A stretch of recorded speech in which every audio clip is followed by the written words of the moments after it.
So let's simplify the following complex fraction.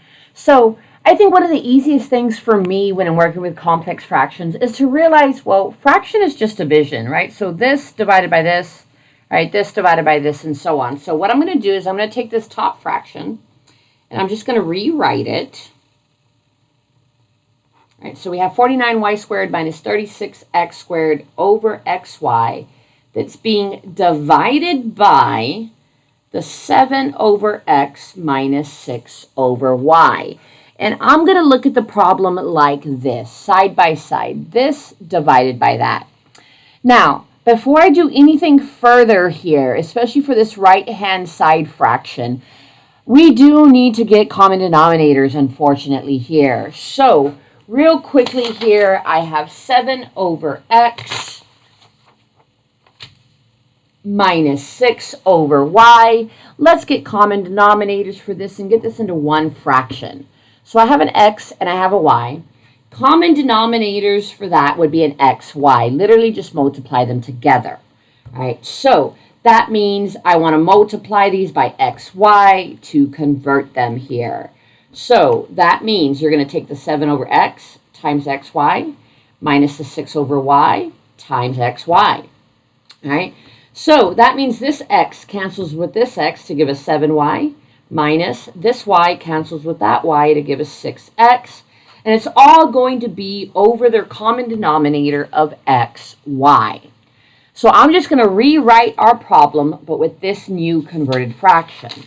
So I'm going to drop down the left-hand side. 49y squared minus 36x squared over xy is now being divided by, again, we said that is 7y minus 6x, 7y minus 6x over xy. So this is the problem that we're actually looking at here.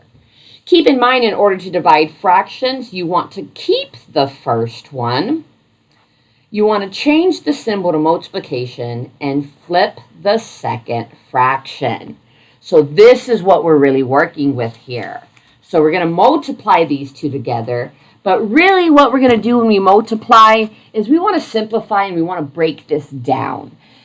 In doing so, we want to try and break this up as much as possible. If anything's factorable, we want to do so. So like, for example, this left fraction in our numerator, this is actually the difference of squares formula for factoring.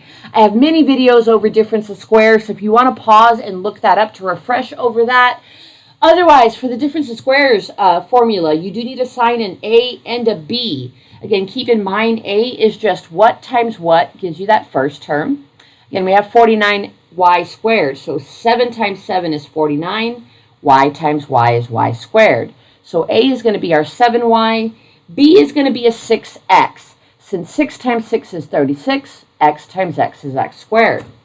And the way the difference of squares formula factors to, add them together, subtract them together. 7y plus 6x, 7y minus 6x. And that is how that factors into that.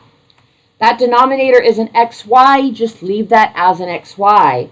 And we are multiplying by, keep that xy in the numerator, just drop that down, and drop down the 7y minus 6x down as well. In math, we have a rule that says if you have the same thing in the numerator as you have in your denominator, it cancels. So this x cancels with this x. This y cancels with this y. This 7y minus 6x cancels with this 7y minus 6x, leaving us with 7y plus 6x. And that is what that simplifies down to.